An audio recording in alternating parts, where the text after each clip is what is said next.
Choisis lequel tu veux suivre. Mais moi, ton Dieu, je te demanderai de suivre le bien, afin que tu vives, pour que tu vives. Oh yes, c'est qui veut. Et moi, je viens, je dis Seigneur, Garde mes yeux, je veux te suivre. Chers frères et sœurs dans la foi, soyez bénis au nom de Jésus-Christ de Nazareth. Fidèles téléspectateurs, nous sommes ce matin devant vous, comme il est de coutume, pour vous parler de la part du Seigneur. Nous sommes ce matin alors debout parce que Dieu l'a voulu. Nous sommes ce matin en bonne santé.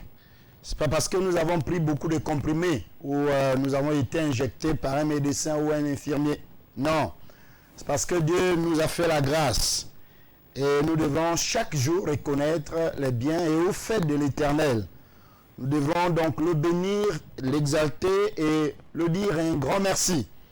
Parce que même quelqu'un qui te tend une pièce de 100 francs pour ton déplacement que tu pouvais à pied, eh bien, on lui dit merci. À plus forte raison, la bonne santé, à plus forte raison, l'énergie, n'est-ce pas, la force qu'il nous a donnée gratuitement en ce jour nouveau. Alors, vous êtes donc câblés, vous êtes en direct de votre émission La Parole Vivante. La Parole Vivante, c'est votre émission, c'est notre émission d'édification. La Bible dit que son peuple périt faute de connaissance.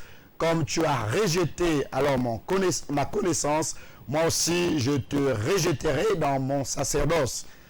Pour cela, bien-aimés dans le Seigneur, nous allons alors, comme il est d'habitude chez nous, incliner nos têtes et nous allons recommander cette émission, ce temps précieux dans les mains du Seigneur, afin qu'il soit le maître, qu'il soit celui qui tient l'émission du bout en bout.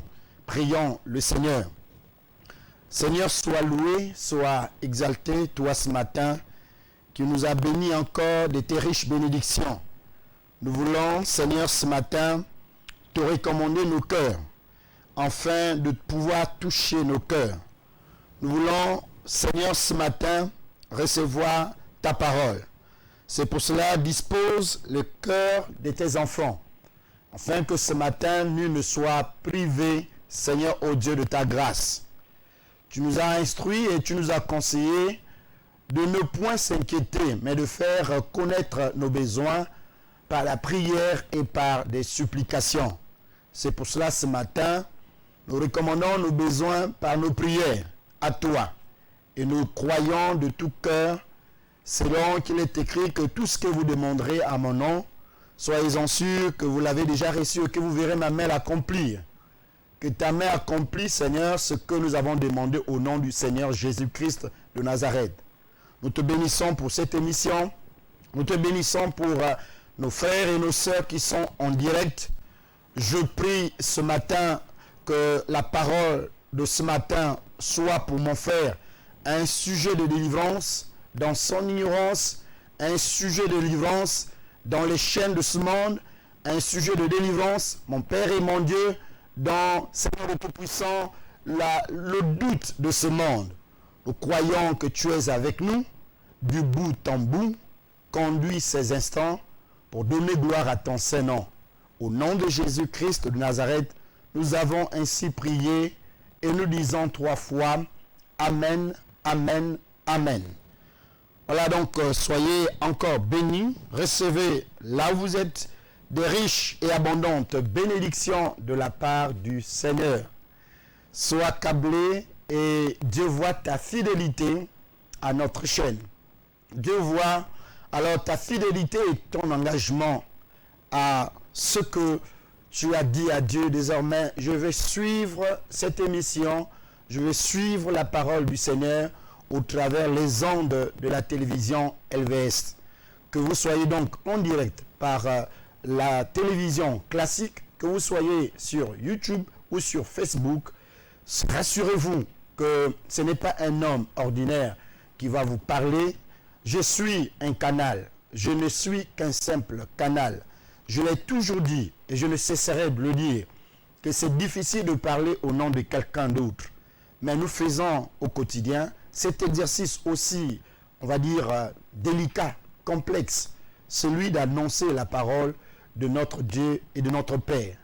Alors, sans plus tarder, nous allons parler ce matin d'un thème aussi complexe, aussi mystérieux, parce que il parle de quelque chose de très sensible. Si vous n'avez pas compris, c'est difficile pour vous, et si vous avez compris, c'est une bonne chose pour vous. Et donc, avec toute la peine possible, nous allons vous expliquer les choses pour que cela ne soit plus pour vous un mystère, mais que ce soit quelque chose alors bien compris et que vous pouvez désormais expérimenter, vivre dans votre vie. Nous allons donc parler du mystère de manger la chair et de boire le sang. Pourquoi nous disons le mystère? Parce qu'effectivement, manger la chair humaine ou encore boire le sang humain, c'est un mystère. Manger la chair, boire le sang, c'est un mystère. Et nous allons donc par la grâce de Dieu comprendre le mystère. Parce qu'un mystère, c'est quelque chose qui n'est connu que par les initiés. C'est cela un mystère.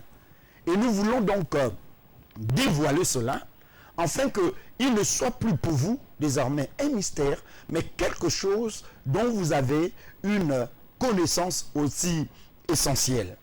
Je prie que ce matin, cette parole, cet enseignement, qui est un véritable, je veux dire un véritable tremblement de terre qui va bouleverser les choses dans ton esprit pour que désormais, lorsqu'il s'agit de manger ou de boire, manger la chair ou de boire le sang de Jésus, eh bien, ça ne soit pas pour toi quelque chose de plus compliqué.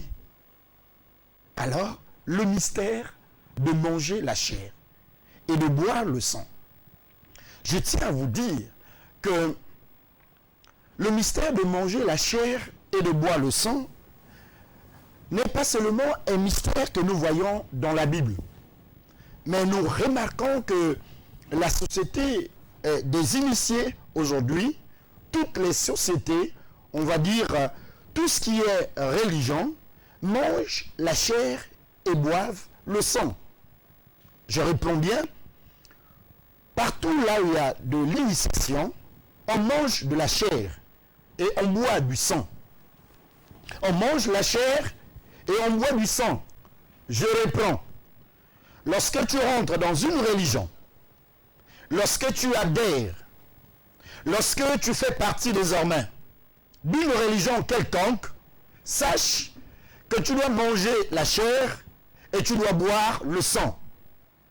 Ce qui est certain, ce qui est vrai, c'est que si tu ne manges pas la chair et tu ne bois pas le sang, tu es un initié qui ne comprend pas exactement ce que tu fais dans la religion en question. Parce que les vrais initiés doivent manger la chair et doivent boire le sang. Pour ce qui nous concerne, nous ne mangeons pas la chair humaine comme ailleurs, où nous ne buvons pas le sang humain. Mais nous avons un sang et nous avons un corps, une chair. Celui que nous appelons le corps de Christ et le sang de Jésus. La chair de Christ et le sang de Jésus. C'est cette chair que nous mangeons. C'est ce sang-là que nous buvons. Mais il est très compliqué, je veux dire, un peu difficile pour vous de comprendre comment manger la chair de celui qui n'existe plus et de boire le sang de celui qu'on ne voit pas. Alors que chez les autres, n'est-ce pas, ils peuvent effectivement parler de manger la chair de quelqu'un ou de boire le sang de quelqu'un qu'ils vont certainement sacrifier d'un moment à l'autre. Ils peuvent, n'est-ce pas, te dire que nous allons manger, n'est-ce pas, la chair des moutons et de boire le sang de ce dernier. Parce que tu verras effectivement comment on va égorger, on va couper, n'est-ce pas, la tête de ce cabri, de ce mouton.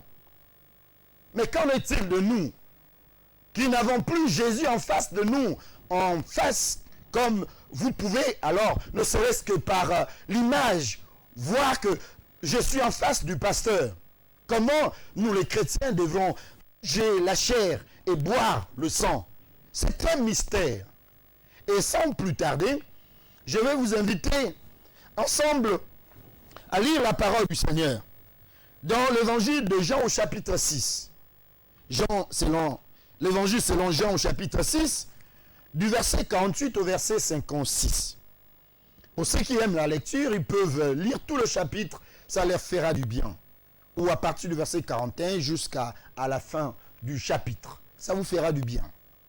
Mais, faute de temps, nous allons donc circoncire la lecture en commençant à partir du verset 48 jusqu'au verset 56. Il est écrit, et nous lisons au nom de Jésus-Christ de Nazareth. Je suis le pain de vie. Vos pères ont mangé la manne dans le désert, et ils sont morts. C'est ici le pain qui est descendu du ciel, afin que celui qui en mange ne meure point. Je suis le pain vivant qui est descendu du ciel. Si quelqu'un mange de ce pain, il vivra éternellement. Et le pain que je vous donnerai, c'est ma chair, et que je donnerai pour la vie du monde. Verset 52. Là-dessus, les Juifs discutaient entre eux, disant, comment peut-il nous donner sa chair à manger? Jésus leur dit, en vérité, je vous le dis, si vous ne mangez la chair du Fils de l'homme, et si vous ne buvez son sang, vous n'avez point la vie en vous-même. Verset 54. Celui qui mange ma chair et qui boit mon sang a la vie éternelle, et je le ressusciterai au dernier jour, car ma chair est vraiment une nourriture, et mon sang est vraiment un breuvage. Verset 56, enfin. Celui qui mange ma chair et qui boit mon sang demeure en moi, et je demeurerai en lui. Nous lisons Amen, Amen, Amen. Le mystère du sang, de la chair, le mystère de manger la chair, le mystère de boire le sang. Ici, nous avons Jésus qui parle à ses disciples. Et je tiens à préciser ici qu'il n'y avait pas que les 12 qu'il avait choisis, mais il y avait bien d'autres qui étaient là, autour de lui. Écoutez ce qu'il était en train d'enseigner. Il dit, je suis le pain qui est descendu du ciel. Je suis le pain de vie qui est descendu du ciel. Et il va plus loin. Il dit, vos parents, dans le désert, ils ont mangé, n'est-ce pas, la manne, que souvent nous chantons, la manne cachée, c'est Jésus. Ils ont mangé la manne. Pour rappel, la manne, c'est cette nourriture qui descendait du ciel. Et chaque matin, ils n'avaient aucun effort, n'est-ce pas, pour chercher à manger, parce que cette manne-là descendait du ciel pour la terre et pour donner, alors, n'est-ce pas, et qui servait, je veux dire, au peuple d'Israël de nourriture. Ils n'avaient pas donc de champs, n'est-ce pas, dans le désert. Vous savez que le désert est un lieu où rien ne se produit. C'est un lieu improductif. Donc on ne pouvait rien s'aimer dans le désert. Et Dieu s'est chargé lui-même de donner à manger chaque matin, chaque jour, à son peuple. Rien ne manquait. Et ça confirme bien la parole du Seigneur. Lorsque David dit, l'Éternel est mon berger, je ne manquerai de rien. Ils ne travaillaient pas. Ils n'avaient pas de champs. Ils n'avaient pas de plantation dans le désert. Mais ce qui est certain, c'est que chaque jour, ils mangeaient à leur faim. Ils mangeaient à leur faim. Il n'était pas question ici de garder la manne et de la réchauffer le lendemain. Non. Dieu a dit que si ça reste, vous ne devrez pas utiliser ça parce que moi, demain, je ferai la même chose. C'est pour te dire, ne t'inquiète pas de ton lendemain. Dieu est toujours là pour se soucier n'est-ce pas, de ses enfants. Il dit, si les oiseaux du ciel qui ne savent pas comment cultiver, qui ne savent pas comment moissonner, qui ne savent pas comment s'aimer, je m'en occupe d'eux, à plus forte raison, vous mes enfants, donc nous, les hommes. Bref, revenons sur le sujet qui nous concerne. Et bien donc, Jésus fait ce bref rappel.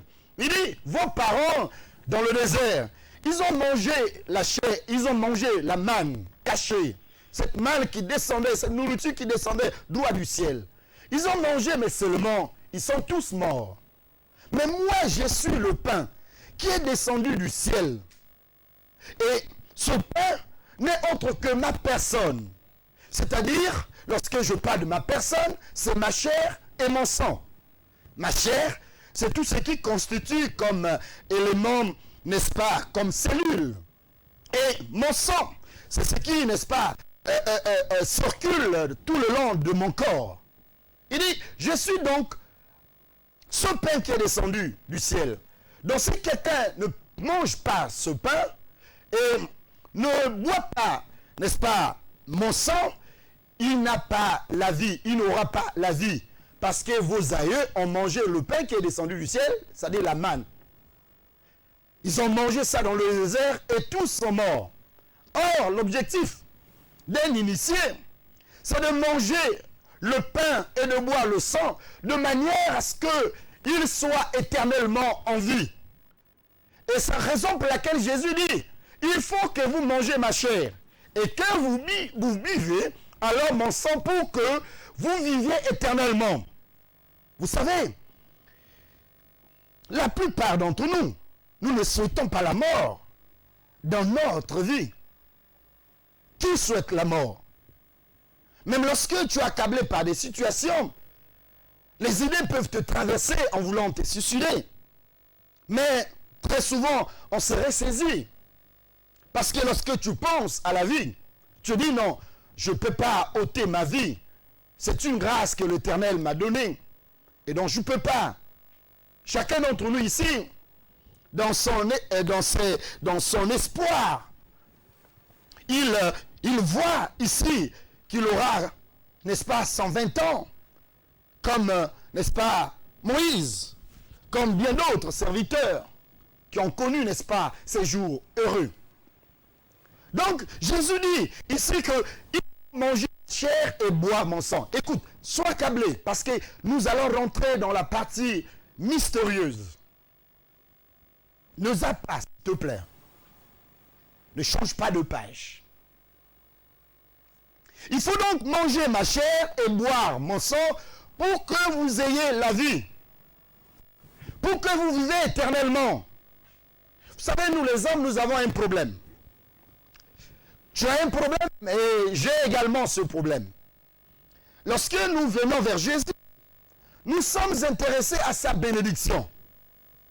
Alors, vous savez ce que nous faisons au quotidien? C'est que nous avons en face de nous une voiture, c'est vrai, qui soit toute neuve et belle, et un fabricant, un concessionnaire. C'est-à-dire, nous préférons la voiture que celui qui a fabriqué la voiture. Nous les hommes, nous cherchons la bénédiction au lieu de chercher celui qui bénit, celui qui produit, n'est-ce pas, celui qui donne, n'est-ce pas, cette bénédiction. Au quotidien, nous vivons comme ça. Nous cherchons la bénédiction et non celui qui bénit. Et Jésus dit, ne cherchez pas la bénédiction, mais cherchez au contraire celui qui bénit, de sorte que vous ayez au quotidien tout ce dont vous avez besoin. Parce que c'est bien de chercher. Vous savez, quand vous cherchez celui qui, c'est la bénédiction, mais vous n'aurez pas besoin tout simplement, par exemple, d'une voiture. Vous aurez besoin, vous pouvez avoir la voiture, c'est vrai, mais ce n'est pas le seul besoin que tu as. Tu as un autre besoin, celui de manger. Et là, il faut encore repartir pour demander à celui qui donne, n'est-ce pas, à manger. Au lieu de faire ces va-et-vient, c'est-à-dire de chercher à moitié, j'ai besoin d'une voiture, et après, le matin, quand on se rend compte que la voiture n'était pas la solution définitive, Il y avait bien d'autres besoins, le besoin de se revêtir, le besoin du manger, le besoin de la santé. On court encore vers Dieu en disant, Seigneur, j'ai besoin de la santé. Non, sauver la santé est une bonne chose. Tu cherches la guérison, c'est bien, mais cherche le guérisseur. Cherche le guérisseur. Cherche le guérisseur. Je suis en train d'expliquer quelque chose pour que tu comprennes. C'est bien d'avoir une voiture, c'est déjà une bonne chose. Oui, je bénis le Seigneur pour ça, c'est vrai. Mais quand tu as la voiture, la voiture ne vient pas résoudre tous les problèmes. La voiture résout un problème spécifique, ton déplacement, la locomotion. Mais tu n'as pas dans la vie que la locomotion. Tu as bien d'autres besoins. Tu as le besoin de la santé. Tu peux avoir la voiture, mais tu n'as pas la santé, tu fais comment? Alors voilà encore toi qui vas vers, n'est-ce pas, celui qui donne la santé. Et tu dis, donne-moi seulement la santé. Mais appelle tout simplement, appelle le guérisseur dans ta vie. Quand il vient dans ta vie, il n'a pas seulement la fonction de guérisseur, mais il a en même temps la fonction de celui qui protège. Il est le protecteur. Il n'a pas seulement la fonction de protecteur, il a également la fonction de celui qui pourvoit à tout autre besoin. Donc appelons Jésus dans nos vies tout simplement. Et lorsqu'il est dans nos vies, nous avons tout le besoin. C'est-à-dire qu'il voit nos besoins et il résout. On n'a plus besoin alors d'aller le déranger pour quelque chose de spécifique. Quelqu'un me suit. Et donc il dit, c'est mieux que vous mangez ma chair et que vous buvez mon sang. Pour que quelqu'un ait la vie, pour que quelqu'un ait la vie, il doit manger ma chair et il doit boire mon sang. Alors, là-dessus, les disciples sont scandalisés. Ils disent, tiens, mais qu'est-ce que Moïse nous a dit? Moïse nous a dit, dans le livre de Lévitique au chapitre 17, que je me permets de lire rapidement, vous allez vous rendre compte qu'ils vont dire, mais attends, mais qu'est-ce que cet homme-là est en train de nous dire? Il est écrit dans le livre de la loi, dans la Torah. Il est écrit exactement dans Lévitique au chapitre 17, si je lis du verset 10 au verset 11 ou 12, il est écrit, si un homme de la maison d'Israël ou des étrangers qui séjournaient au milieu d'eux mange du sang d'une espèce quelconque, je tournerai ma face contre celui qui mange le sang et je le retrancherai du milieu de son peuple. Car la vie de la chair est dans le sang, je vous l'ai donné sur l'autel, afin qu'il serve d'expiation pour vos âmes. Car c'est par la vie que le sang fait expiation. Et au verset 12, il est dit, c'est pourquoi j'ai dit aux enfants d'Israël, personne d'entre vous ne mangera du sang, et l'étranger qui séjourne au milieu de vous ne mangera pas du sang. Donc les enfants d'Israël se disent, mais tiens, cet homme nous parle de manger le sang, mais il nous a interdit de manger le sang. C'est les choses que Dieu nous a dit, de ne point, même un étranger, de ne point manger le sang et de ne point boire le sang. C'est pas possible. Comment cet homme peut nous prier de manger, n'est-ce pas, la chair et de boire, de manger sa chair et de boire son sang? C'est un langage des initiés, mes chers amis. Dans mes propos introductifs, je disais, il n'existe aucune religion du monde, aucune croyance, là où on ne mange pas et on ne boit pas. Pour être, n'est-ce pas, initié dans une loge, dans une secte, dans une religion, dans une société quelconque, il faut manger et il faut boire. Que ce soit spirituellement, que ce soit, n'est-ce pas, physiquement, normalement, il faut manger et boire. Il faut manger et il faut boire. Si vous voulez intégrer quelqu'un dans votre famille, si vous voulez recevoir quelqu'un, eh bien, on organise, n'est-ce pas, une fête. Il faut manger, il faut boire, et on partage des choses, on partage une intimité, on partage des informations. Non, j'ai appelé mon ami, nous sommes allés quelque part dans un restaurant, et nous étions en train de discuter, nous étions en train de parler, à faire, autour, n'est-ce pas, d'un repas et d'un verre. il faut initier. Chers amis, si tu ne manges la chair de Christ, si tu ne bois le sang de Christ, tu ne peux pas dire que je suis initié au christianisme, que je suis initié à la chose de Dieu, à la chose de Jésus. Tu ne peux pas parler. Écoutez, un sorcier ne peut pas te parler qu'il est sorcier s'il n'est pas passé par la table, n'est-ce pas, où il faut manger, où il faut boire. Mais c'est un mystère. Et nous voulons aller dans les moindres détails, selon le temps qui nous est donné, de vous parler, de vous révéler exactement à quel moment c'est un mystère et à quel moment alors on mange, n'est-ce pas, le sang, plutôt la chair en question, et à quel moment on boit le sang en question. Il est important que tu sois connecté, parce que nous allons marquer une petite pause pour que nous revenons cette fois-ci pour rentrer exactement dans le mystère en question.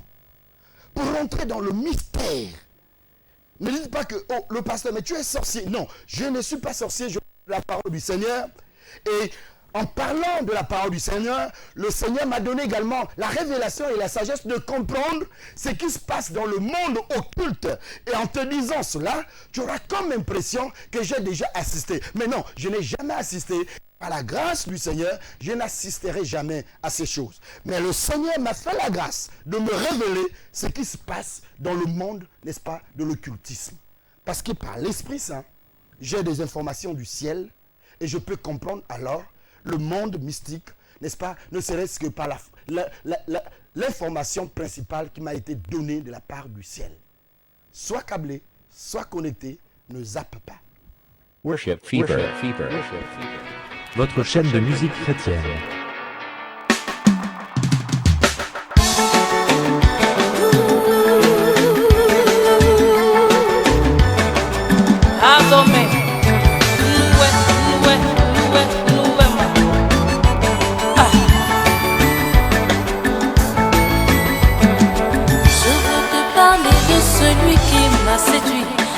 Dieu qui m'a séduit, il est le Dieu de l'univers. Je veux te parler de celui qui m'a séduit, de ce Dieu qui m'a séduit, il est le Dieu de l'univers. J'ai été surprise, moi qui ai avec mon projet de vie, de voir ce Dieu me dit toutes aux choses pensées dans ma vie, que je ne pensais. Il a bouleversé ma vie, il a bouleversé tout en moi, tout autour de moi. Et Adonai, nous aimons et Adonai, Adonai, nous aimons et Adonai, nous aimons et Adonai, Adonai, nous aimons et Adonai, nous aimons.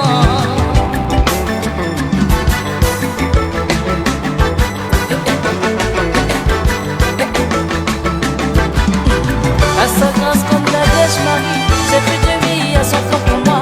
Et celui m'a sauvé, celui m'a affranchi, et il a fait de moi aujourd'hui un enfant digne de ce nom.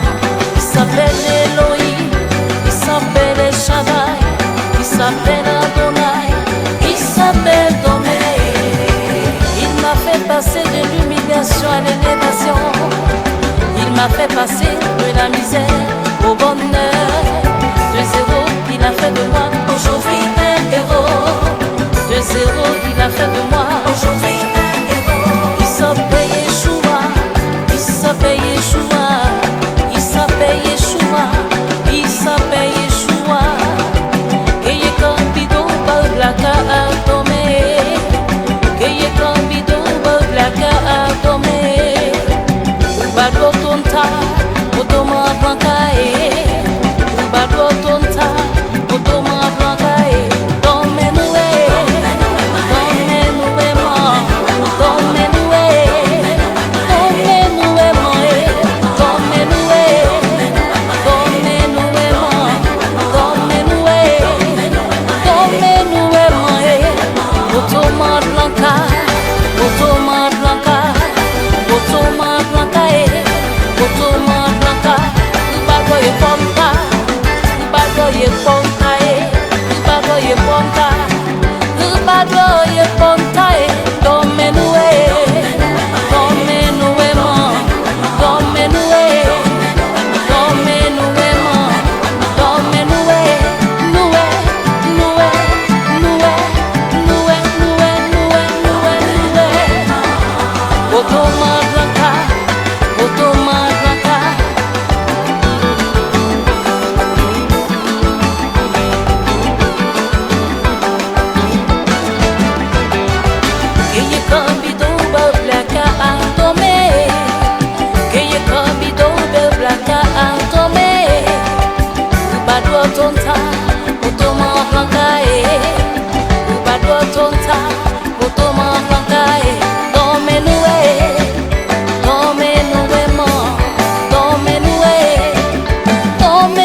Soyez bénis par ce chant de la bien-aimée. Soyez bénis. Le mystère de manger la chair et de boire le sang. C'est un mystère, comme nous l'avons dit. C'est-à-dire quelque chose qui est caché, qui est méconnu par les non-initiés. Les initiés savent qu'effectivement, manger la chair et boire le sang, c'est quelque chose de capital dans la vie des initiés. Un initié qui n'est pas passé par, n'est-ce pas, cette étape aussi importante, ne peut pas se permettre de dire que je connais quelque chose dans cette communauté ou dans cette religion. Bien aimé. Et donc, lorsque Jésus parle à ses disciples qu'il faut manger ma chair et qu'il faut boire, n'est-ce pas, mon sang, pour avoir la vie, eh bien, les disciples étaient scandalisés. Ils sont même arrivés à dire que c'était trop dur, que ces paroles étaient trop dures pour eux. Comment manger la chair et le sang humain? Alors, dans la loi, nous a dit qu'on ne devait pas manger ni la chair humaine, ni boire le sang humain. Et toi, tu lui dis qu'il faut manger ta chair et boire ton sang. C'est des choses mystiques. C'est des choses de sorciers. Mais où est-ce que le sorcier a eu cette information? À quel moment les sorciers sont accaparés alors de ce rituel, de cet exercice des initiés? C'est-à-dire manger la chair et boire le sang. Aujourd'hui, nous constatons, et nous parlons d'ailleurs tous les jours, que les sorciers ont mangé tel frère, ils ont mangé telle personne, telle sœur, ils ont mangé un enfant, ils ont provoqué un accident pour boire le sang, pour se baigner dans le sang humain. Mais à quel moment, bien-aimés? Vous savez, la Bible nous dit que Satan, c'est un imitateur, un faux imitateur de Dieu, un falsificateur. C'est un faux singe de Dieu. Il voit des choses chez Dieu et il inverse ça à sa manière.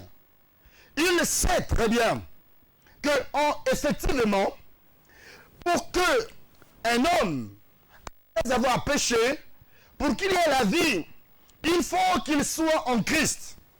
Et il faut nécessairement qu'il mange la chair, qu'il boit, n'est-ce pas, le sang de Jésus. Parce que c'est le seul moyen, n'est-ce pas, d'être initié et d'être couvert de par Jésus, de par ce mystère. Et si tu ne passes pas par là, ça veut dire que tu n'auras pas la vie. Au passage, je tiens à vous dire que si nous sommes dans le christianisme, ce n'est pas pour 1000 raisons, c'est pour le salut de notre âme, c'est pour le salut de nos âmes. Pourquoi je transpire?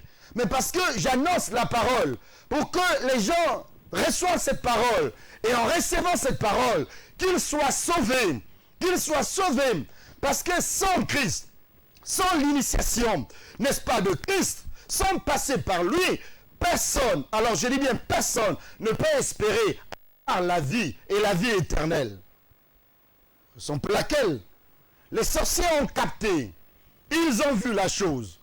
Parce que ça a commencé, non pas par Jésus, mais lorsque nous lisons bien la Bible, et nous regardons effectivement le mystère du pain et du vin, ne commence pas par Christ, ça commence, n'est-ce pas, par Melchisédek, le sacrificateur, n'est-ce pas, de Dieu. Nous voyons, bien aimés, dans Genèse au chapitre 14, le verset 18, la Bible nous dit bien que Melchisédek avait du pain et il avait du vin. Lorsqu'Abraham lui apporta sa dîme, la Bible nous dit clairement qu'il avait, lui, le sacrificateur, il avait du pain et il avait le vin. C'est ce même pain que Jésus parle, c'est ce même vin que Jésus parle, qu'il faut boire, n'est-ce pas, ce vin qui est ma chair, et, n'est-ce pas, manger ma chair pour que vous ayez la vie. Mais il ne s'agissait pas du sang humain. C'est quelque chose de mystique. Et là, nous rentrons, comme je l'ai dit, nous rentrons dans la partie mystique. Rentrons dans la partie mystique. Et je reviens sur les propos que je disais, le verset que je disais tout à l'heure, de Genèse au chapitre 14, le verset 18. La Bible nous dit, Melchisedec, roi de Salem, fit apporter du pain et du vin. Il était souverain, il était sacrificateur du Dieu très haut. Il était sacrificateur du Dieu très haut. Qui est Jésus? Jésus est le véritable souverain sacrificateur. Et lui, il nous apporte donc le pain, qui est donc lui-même. Parce qu'il dit que je suis le pain qui est descendu du ciel. Si vous ne mangez pas ce pain, qui n'est autre que ma chair, et si vous ne buvez pas ce sang, bien-aimé dans le Seigneur, vous n'aurez point la vie. Pourquoi Melchisedec, lui, en rencontrant le Père des nations, c'est-à-dire Abraham, il avait déjà le pain et le vin. C'était pourquoi? Oh là là, c'était pourquoi? Le mystère, n'est-ce pas, de manger la chair et de boire le sang. C'est un mystère. Prenons un exemple très simple. C'est là où je vous disais tout à l'heure que nous allons rentrer un peu dans le mystique, si vous voulez. Nous avons déjà appris, et nous connaissons très bien, je ne prêche pas pour les sorciers, mais je prêche pour dénoncer ce qu'ils font dans le secret. Et nul, n'est-ce pas, de vous ne me fera un commentaire pour dire que, mais pourquoi cela? Parce que ce sont les choses que nous savons. Nous connaissons tous, et nous pleurons d'ailleurs, des personnes chères, des personnes aussi importantes, essentielles dans la famille. Nous les avons, pour les uns, perdus. Pourquoi? Parce que les sorciers ont décidé de manger sa chair et de boire son sang. Ils ont décidé de manger, je reprends, ils ont décidé de manger sa chair. Ils ont décidé de boire son sang. Et il n'est plus de ce monde. On l'a pleuré. Nous l'avons enterré. Ils ont mangé la chair. Ils ont bu le sang. Mais la question que je pourrais poser à nos chers téléspectateurs, vous qui nous suivez, à quel moment ils ont mangé la chair? Puisque c'est nous-mêmes qui l'avons amené pour jusqu'à sa dernière demeure. Nous avons fait d'ailleurs même tout un rituel, que la chair te soit légère. Tu es sorti de la terre et tu repars de la terre. À quel moment? C'est nous-mêmes qui sommes allés. Sauf si vous nous dites que nos services de pompes funèbres ont un service spécialisé pour aller soutirer, n'est-ce pas, le sang de ces personnes pour qu'ils boivent. Et d'ailleurs, la science montre que à un temps donné, une fois que le cœur s'arrête, le sang est coagulé. Il n'y a plus de sang. Il n'y a plus de sang. Mais à quel moment ces personnes que nous disons sorcières, à quel moment ils ont soutiré le sang de la personne dont ils ont bu? À quel moment ils ont coupé, n'est-ce pas, la chair par les cuisses et par autre partie, n'est-ce pas? Oui. À quel moment ils ont pris pour manger, pour faire ce festin? C'est pour vous dire ici que c'est mystique, que c'est un mystère. Et pourtant, effectivement, ils ont mangé la chair de ce dernier. Ils ont bu le sang de ce dernier. Mais ça n'a pas été de façon physique. Parce que de façon physique, nous avons vu le corps de ce dernier. De façon physique, nous savons que le sang de ce dernier était déjà coagulé une fois qu'on l'a mis, n'est-ce pas, dans les casiers. Nous savons très bien que de façon physique, il n'y avait pas la chair, il n'y avait plus de chair pour boire, pour en faire, n'est-ce pas, une fête. Mais à quel moment ces sorciers ont bu le sang? À quel moment ils ont mangé la chair de ce dernier? C'est mystique. C'est mystique. Et les apôtres ne comprenaient pas que c'était mystique. Et ils ne savaient pas que c'était mystique. Ils se sont dit, mais comment nous devons manger la chair de ce dernier et boire de son sang? C'est un mystique. Vous savez, le christianisme, il n'y a pas quelque chose qui dépasse le mysticisme dans le monde, si ce n'est pas que le christianisme. Boire le sang de Christ, boire le sang de Christ et manger chair la plus, je veux dire, c'est mystique que mystique. Eh oui. À quel moment? Pour ceux qui savent et ceux qui sont déjà rentrés dans ceux qui sont sorciers, ils savent très bien que le repas des sorciers se caractérise en 2 phases. La première phase, c'est la phase de la capture, n'est-ce pas, du double humain de la personne. C'est-à-dire, si quelqu'un veut vous manger, si quelqu'un veut boire ton sang, il procède d'abord à capturer ton double, c'est-à-dire ton âme, c'est-à-dire la partie invisible de toi.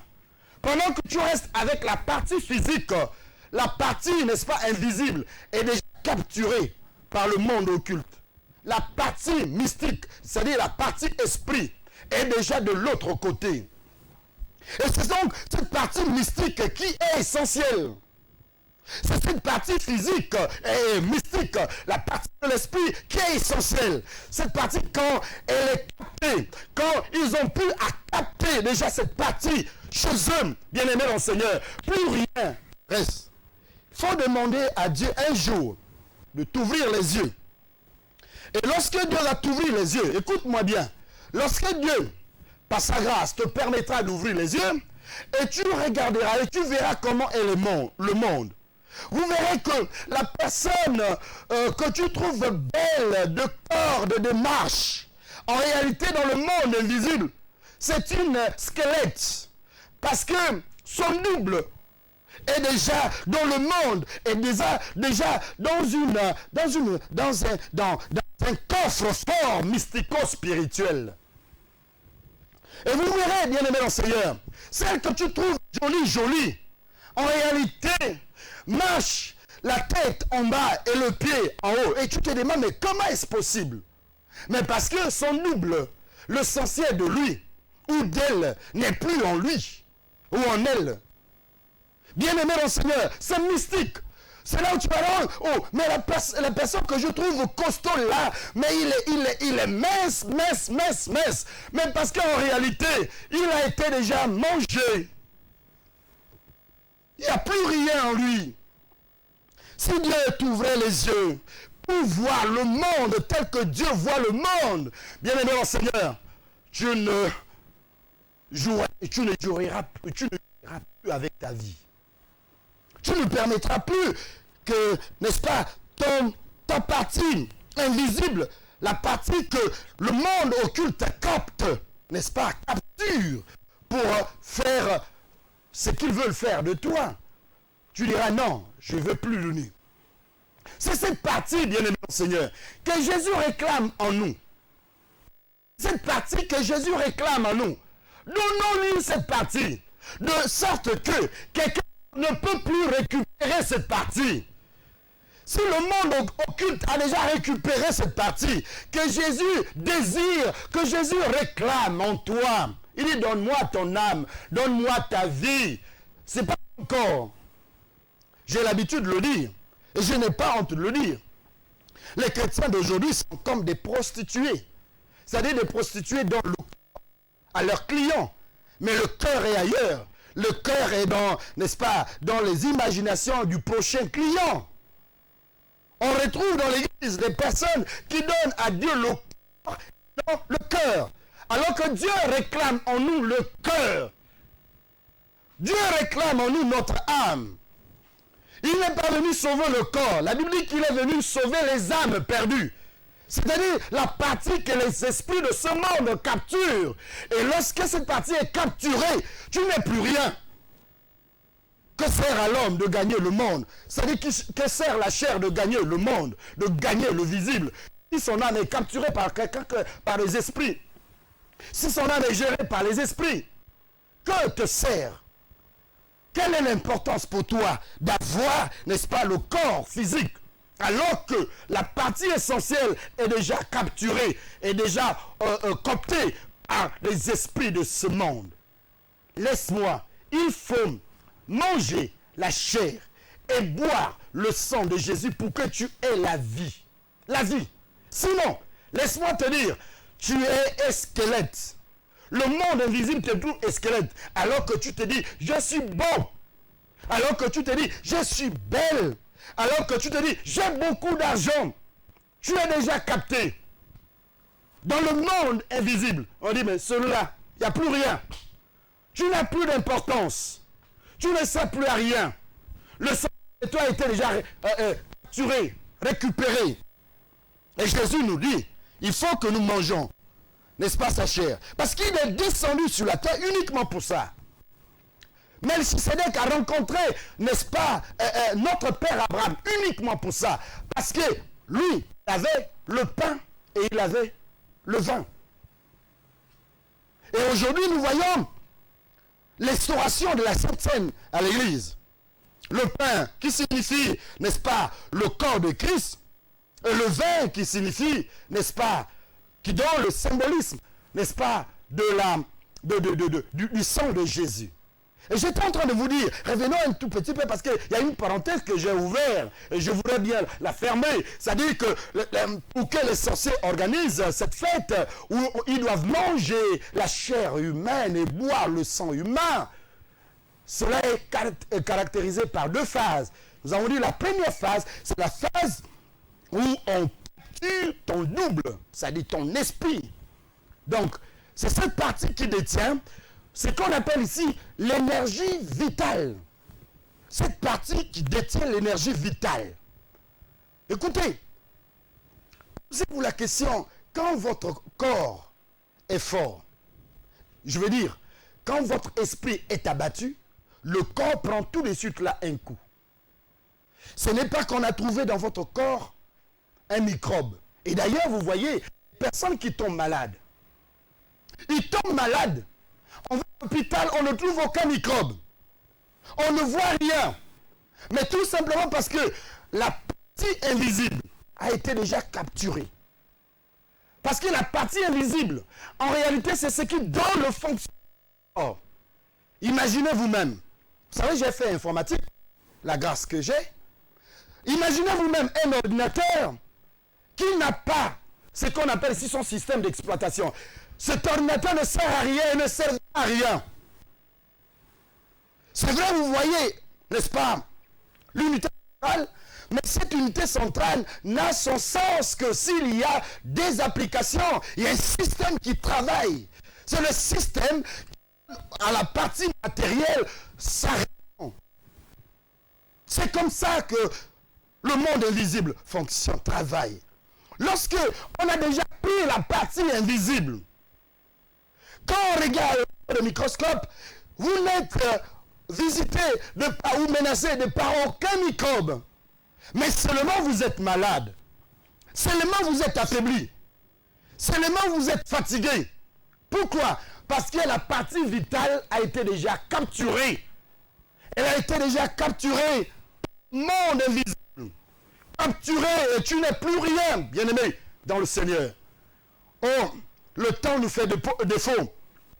Mais permettez que les jours qui viennent, nous allons dans les moindres détails. Parce qu'il est pour nous ici essentiel de dire aux gens, de donner leur vie, leur âme à Jésus. Parce que si leur âme n'est pas donnée à Jésus, leur âme est déjà capturée. La partie des énergies, la partie nécessaire, la partie vitale est déjà capturée par les énergies mystico-spirituelles et pour s'en servir. Ton corps que tu exhibes, que tu fais la fierté, ne te servira plus à rien. Le mystère de manger la chair et de boire le sang. Un véritable exercice spirituel. Un véritable exercice spirituel. Et chaque chrétien devait alors expérimenter et dire, oui, j'ai mangé la chair et j'ai déjà bu le sang de Jésus. Et donc je n'ai plus peur des personnes. Quelqu'un d'autre ne peut plus. Je suis comme quelqu'un qui est déjà immunisé, vacciné. Parce que c'est cela l'importance de manger la chair et de boire son sang. C'est de faire de telle sorte que, bien-aimé dans le Seigneur, que tu ne puisses plus avoir peur des capteurs ou de ceux-là qui capturent les énergies vitales. Je sais que c'est un mystère. Et le temps, comme je le disais, nous fait défaut. Mais je tiens à te rappeler que c'est le pain de vie qui est descendu du ciel. Et qu'en tant que chrétiens, tel que nous le confessons et nous déclarons, nous devons inévitablement manger sa chair et boire son sang. Sinon, ce sont d'autres énergies, d'autres communautés, d'autres associations occultes qui mangeront, cette fois-ci non pas la chair de Christ, mais qui mangeront ta chair et qui vont boire, n'est-ce pas, ton sang. C'est la raison pour laquelle le Seigneur nous a chargés pour vous parler de ce faire. Et je ne veux pas m'arrêter par là, parce qu'il y a beaucoup de choses que, par manque de temps, qu'on n'a pas développées.